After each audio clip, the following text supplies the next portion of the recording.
Hey Waffle Gang, I do hope you're well. My name is Mark and today we're checking out some more Reddit stories. And if you do love a Reddit story, why not consider hitting that like, subscribe, maybe that notification bell too, and let's crack on with today's first story. Now, our first story comes from Traumatize Them Back from Montgomery Zeph. Now, before we do get into it, there is talk of cancer and chemo within the story, so if you do want to skip it, please feel free to do so. Timestamps are always down in the description and along the timeline below. Thank you. It's titled, Boss Says My Chemo Treatment Isn't As Bad As All That. I put the evidence in her hand. A few years ago, I needed a course of chemotherapy and was warned to expect all the usual side effects. Nausea, fatigue, aches and pains, and of course, hair loss. Well, after the first couple of rounds, I was feeling fairly good. Not too nauseous, which had weirdly been my main worry, as I hate throwing up. Vomit-free since '93, etc, etc. My gums had begun to hurt though, and I was starting to notice my hair was beginning to get, shall we say, a little bit loose. I'd noticed a bit more on my comb and a little more in the shower drain than usual.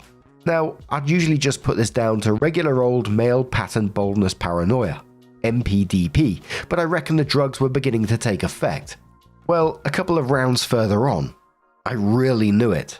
I felt pretty old and creaky, I had mouth ulcers, and my appetite had vanished. Actually, that's not quite true. I occasionally craved a BLT sandwich, squashed wafer thin, and chilled to near sub-zero temperature. I asked the doctor if this meant anything and she said yes, it now means I want a BLT for lunch. Helpful. However, my hair was still in place, but I could still feel it was losing the battle to cling on, even so.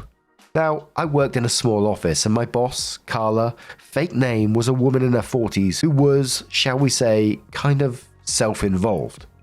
She would talk incessantly about herself and the theme was always the same. How hard her life was, and the many insufferable situations she had to deal with.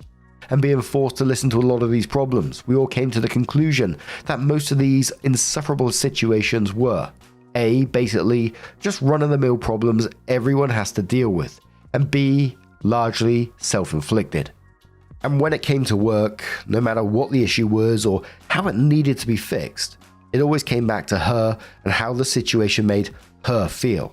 Any given meeting was at least 40% discussing how the issue affected her personally and deleteriously, and we all wanted to do was just get the job done. It got pretty annoying from time to time, but apart from the occasional inward sigh at her behavior, I powered through, until I told her about my upcoming chemo. At first she seemed cool with everything. I'd take 3 days off every couple of weeks to stay on a ward for the treatment, and I'd be back in the office the remaining time. No problem, good stuff. I told a couple of the other people in the office too, but I didn't talk about it much. I didn't really want to get labelled as the cancer guy, and as the subject's a bit of a downer, I didn't want to bum people out needlessly. Everybody's got something going on in their lives, right? But then Carla's attitude began to change. I began to notice odd passive-aggressive comments she would make mentioning my treatment, or me having to visit the doctor. Not much at first, but they began to grow in frequency. And then after a few days, my boss friend came over to have a quiet conversation with me. She's just finding it very hard to come to terms with your news, she said. It's really affecting her deeply. I was pretty nonplussed at this, but asked a friend whether my situation was all bringing up some stuff from the past, or maybe a family member was ill too. But she just replied, no, nothing like that. She's just a really sensitive person. I told the friend that, well, my boss didn't really need to come to terms with anything because it was me having the treatment and not her, and that she shouldn't worry about it. And then I went off for a long, therapeutic crap to calm down. Over the next week, my boss's behavior got more passive-aggressive towards me, and slowly a thought began to percolate through my mind. Surely she's not jealous, right? Surely she can't think I'm pulling focus in some way from her. And now she's upset because she's not able to trump chemotherapy. Because that would be insanely shallow, right? Right? But the more her behavior went on, and the more I thought about it. Well, once you eliminate the impossible, as Sherlock Holmes said, right? So things finally came to a head of hair about 2 weeks later. I was at my desk, but feeling fairly rough by this point. I'd finished a round of chemo 2 days earlier, and my skin was looking pretty grey. My teeth felt wobbly, but my hair was still there. But it felt like it was just kind of resting on top of my head, rather than anchored there. A colleague noticed I looked under the weather and kindly asked me if I was okay. And I replied, "I'll be alright, thanks, but I reckon I won't have much hair this time next week." Well, my boss happened to pass by at that moment, and I could see her face screw up as I said it. She then chipped in, "Oh, come on. I don't think the chemotherapy is as bad as all that, is it?" Now, had this come from a friend, I probably would have let it go. As with my close friends, I'd make some pretty similar and extremely dark jokes myself, and so had they. But that's what you do with close friends, right? But I was not close with my boss. But something just collapsed soggily in the center of me when she said it, and before I knew what I was doing, I'd stood up and gone over to her, blocking her exit before she could leave the room. "I'm not sure, Carla," I said. "I'm not sure if chemotherapy is as bad as all that. Why don't we find out?" And as I said it, I reached up to the back of my head and casually yanked out a giant fistful of hair. Now, my hair at the time was fairly short, but pretty curly, so I had a good amount in my hand. About the size of an enormous orange. The back of my head suddenly had a huge bald patch, of the type you usually see in a home haircut catastrophe sort of way when the clipper guard falls off. Put your hand across the back of your head now. Imagine all of that suddenly gone, and you're in the right ballpark. I held the mass of hair up in the air for a second, then looked at my boss again. "What do you think, Carla?" I said calmly as I plonked it down in a quivering hand. "Let me know." And I turned and left the now supernaturally quiet office. Carla just looked at the tribble in her hand as if it was a grenade. Now, not even a long therapeutic crap was going to sort this one out, so I took an early lunch and stomped out to find a place that could do me a freezing cold squashed BLT sandwich with extra mayo. When I got back to the office, the HR rep was waiting near my desk. "Uh-oh." I smiled, sat down, and she came over. There was a pregnant pause. She took a breath. "A couple of your colleagues let me know what happened with Carla earlier," she began. "I see," I replied cagily. Because, as we all know, HR is not your friend. They may say they're your friend and that they're there to protect your rights, but really they're just there to ensure the company can treat everybody shittily in a non-actionable way. Okay, rant over and back to the story. Bearing in mind what just happened, the HR lady continued, "Would like to offer you paid leave for the remainder of your treatment. Would that be okay with you?" Now, bearing in mind I had at least 3 more cycles of treatment, lasting 6 more weeks, my answer was a carefully considered, yes, I believe that would be alright with me, Miss HR lady. Me and my bald patch walked out of the office 10 minutes later and went home. My girlfriend and I called our friends over that evening for some beers and curry, and we all got drunk and shaved my head. Though I looked weird, I was pleasantly surprised to find my head didn't have too many weird bumps on it. Even my occipital bum was pretty small. Google it just for fun. It was a good evening, especially when I decided it'd be hilarious to tell my male friends how grateful I was that they had all agreed to shave their heads too in solidarity. I handed the clippers to my friend Mike, who had dark, shoulder-length hair. And didn't that magnificent bastard pause for only 2 seconds before trying to plug the clippers in? I managed to wrestle them off him, laughing my ass off. My girlfriend then told me, no more beers for OP. Boo. Anyway, to cut to the chase, the rest of the treatment went well. Everything went into remission, and thankfully stayed in remission ever since. So job done. Well done, medical team. I took the time off, got through the treatment, and also managed to find myself a new job at the same time before I had to return. Meanwhile, back at the office, Carla's star was on the wane. Word had gotten around about her behavior. She tried her usual tricks, how she'd been misunderstood, and how upset she was about the whole thing, but people were noticeably colder towards her. According to my colleagues, and people had started to refer to her as Hairball behind her back. The name stuck. I finally returned to work, only to hand my notice in and leave. On my out, I tried to be as classy as possible with Carla. I thanked her for the opportunity and wished her well for the future. She didn't say much. I gave her a card and a small token of my appreciation. I told her to not bother unwrapping it till she got home. It was a DVD of a popular 1979 anti-war musical directed by Milos Forman, starring John Savage and Treat Williams. You've still got Google open for when you looked up occipital bun, right? I'll look this one up too. My hair grew back. I returned to my ordinary regular run-of-the-mill pattern baldness paranoia. The new job was pretty terrific, and even now, I still like ice-cold, wafer-thin BLTs. OP talking about their wafer-thin sandwiches. I love a wafer-thin grated cheese sandwich. Put it all in and then literally just pound it down into the side so it's flat as a pancake. Oh, it's so good. And I think we should also say, fuck cancer. But the way OP dealt with that, let's not play it down. It must have been fucking awful to hear someone say that to you.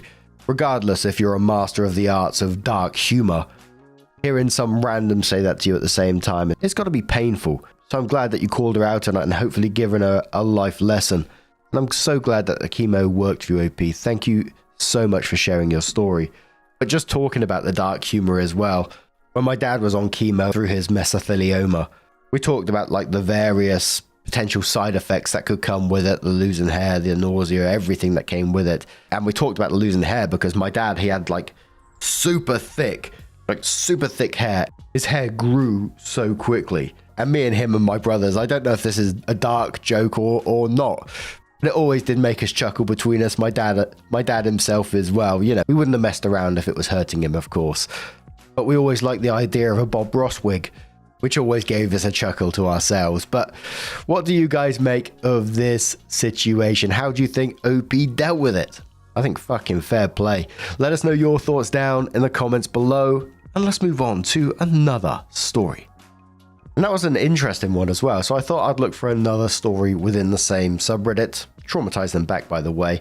And this one's from a deleted user that says, substitute teacher asks student to turn off her insulin pump. This happened in high school. We were a pretty chill group of students, and while there were definite friend groups, we all got along well. A girl in our year had an insulin pump for type 1 diabetes. Teachers and students alike knew, but this substitute teacher was definitely in the dark. She was an old, crotchety woman and far too strict compared to most subs. The pump beeps for the first time, and the teacher's head jolts up. Whose phone was that? We all ignore her and go back to our business. Sometime later, the pump beeps again. Teacher's already on high alert and zeroes in on the student. I heard that. Turn it off now or I'll take it. Student tries to explain it's her insulin pump. No excuses. Give me your phone now. Everyone in the class is paying attention, and a few speak up. It's really her pump, miss. She has diabetes. What the fuck? Now, teacher has a choice here. Accept she is wrong, apologize and move on. But no, she doubles down. Well, turn it off then, or mute it. No electronics in class. The entire class goes wild. Echoes of what the fuck echo throughout the room. The poor girl was going beet red and desperately trying to explain why she can't turn off her pump when class clown comes to the rescue. She'll literally die. What the heck is wrong with you? Teacher goes silent, looks mortified. Class ends and we never saw her again. People can be absolutely wild with T1D. I can't remember if I explained a couple of years ago I was with someone when they was diagnosed in adulthood, their T1D. Just in the evening, hanging out together, she was feeling dizzy and all this kind of stuff, and it got to the point where we're so worried, this was at midnight, that we'd call like the 111 line, which is almost like the non-emergency health line, and they said they'd send around an ambulance because of what's going on. Ambulance comes round, they check her out, and they had suspicions it was diabetes. And we're like, what the fuck? And at the time, you know, it was a busy time for the NHS, etc. And they said, you know, you might be best getting yourself down there if you can, because the queues for the ambulance were apparently they're sending like 4 hours long waiting in an ambulance before you can even get in the hospital. So it might be best just to go to accident emergency. So drove her down there. No lie, waited 8 hours to be seen. They basically palmed her off and said, no, it's not diabetes. You need to check in with your GP, etc., etc. It was a weekend. GP wasn't open. But they sent her away anyway. She started feeling rough again, so they had to go back there, explain the situation, and they kept trying to put her off. Eventually, she got through to the actual diabetes apartment in the place and was diagnosed T1D.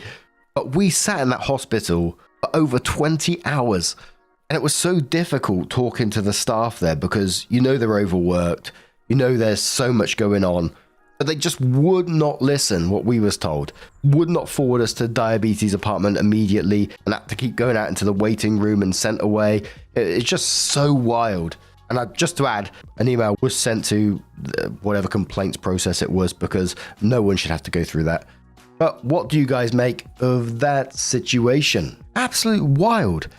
Let us know your thoughts down in the comments below, and let's have another story. For this one, we're going to walk over to the Entitled People subreddit. Follow me, guys. This one's from LordBaranof, who says, "Lady wants my rollator." Apologies if I did pronounce that wrong. I have looked up a couple of pronunciations on it. For those that don't know, a rollator is basically a walker on wheels. I had a stroke 6 years ago, and my balance and vision got messed up. I can walk maybe 20 to 25 feet on a flat surface without help, but I need my rollator to take long walks and take it with me whenever I go somewhere. I normally have weekly groceries delivered to me at my apartment, but every month or 6 weeks, depending on schedules, my mum will take me to a specialty grocery store, where I can get a lot of pre-packaged meals that I just have to put in the microwave for a while. We're on one of these trips, and we're waiting in line checking out. The rollator that insurance covers was a piece of cheap white plastic, so last Christmas, my mum bought me one that is black steel and titanium composition. It also has a pouch on the back for storing things when I need a break. I can lock the wheels and it will fold out as a bench I can sit on. So while my groceries were being checked out, I folded out the bench and sat down waiting. When we were done, I got up and unlocked the wheels while my mum rolled out my cart of groceries. I'd barely got 5 feet when a lady walked up and grabbed my rollator, saying, "I'll take this." I said, "No," and jerked it away from her and proceeded to follow my mum out to the parking lot. Usually, my mum would load groceries in the car, while I leave the rollator on the side and walk my way to the passenger seat. After loading the groceries, my mum collapses the rollator and puts it on top of the groceries. This lady followed us out to the car and was waiting there, tapping her foot while we loaded the groceries. I didn't trust her, so I just stood holding the rollator. My mum said, "Go ahead, get in, it's unlocked," and I just shook my head no and tried to subtly point at the lady as to why I wasn't getting in. Mum understood and finished loading the groceries. When she was done, she came up to me, folded down the rollator while I walked to the passenger side door. Mum folded down the rollator, put it on top of the bags in the car, and was closing the door, when the lady started shrieking about how we were stealing store property. I don't know if someone got him or what, but a manager type came out and asked what was going on. The lady screamed about how we were stealing the rollator and she needed to use it. The manager asked my mum about it and she said it was mine, and even showed him the plaques bolted on that had my name, emergency contacts and medications and the schedule I was on in case I needed them. The lady kept screaming that she needed it now that we were done. The manager told her that it was mine. It had information on it that pertained only to me, and that if she needed help, they could find her a mobility scooter or something. She didn't like this, and suddenly went from a shrieking harpy to sweet old lady, saying, "Oh, maybe she could leave it here and I could use it, and leave it when I'm done for them to come back and get it." The manager asked, "What? Would that be okay with you?" What?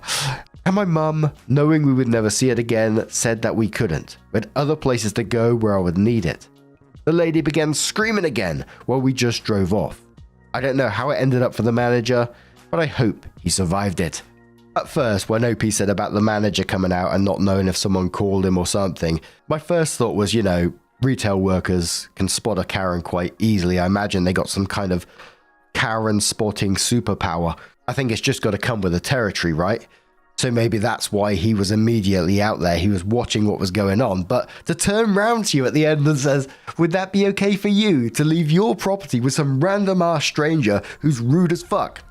Come on, manager. Sometime later, OP posted a follow-up story to that one and said, "I posted a while ago about some lady at the grocery store trying to take the rollator. Sorry for the late update, but my mum was on a trip for the last week and just went back to the store yesterday to file a complaint. Sorry, no massive justice here." The manager on duty, different guy from the one in the story, said that the other manager no longer worked there, but wouldn't say if it was his choice or not, just that he no longer worked there. Mum told him the story, and the guy she talked to said that they would be sure in the future to emphasize what assistance devices they had, and anything not on the list, like my rollator, was not property to the store and should be treated as such, and would use my story as an example to the employees on what they could or could not do. So again, Sorry there was no massive justice here. Not even a free coffee or something. I always forget how much I enjoy reading stories about entitled people and just crazy ass batshit people in general, because sometimes it's absolutely wild. Yeah, it's a story of a person being so entitled asking for another person's possession like that. But the thought process. This wasn't a 30-second thing. This person saw him in the store, thought, oh, I want that roller. Still not sure if I'm pronouncing that correctly, and then followed them outside, stood behind the car, tapping their foot, waiting for it. Went as far to convince the manager to ask them for it. What the fuck?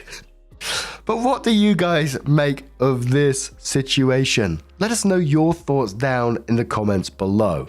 And just a huge thank you for being here today, getting involved in the stories. Your love, your support, your time, it always means the absolute world to me. So thank you so much. And hopefully I'll see you in the next one. Take care and much love. Yeah, man, I remember being so naive when life was good, weather and palm trees. Back in the day, you were everything I need. But then along came a time when you crushed my dreams. Oh yeah, you played me like a fool when you made me believe that the line between love wasn't thick enough to read. Oh yeah, you see we in despair, crime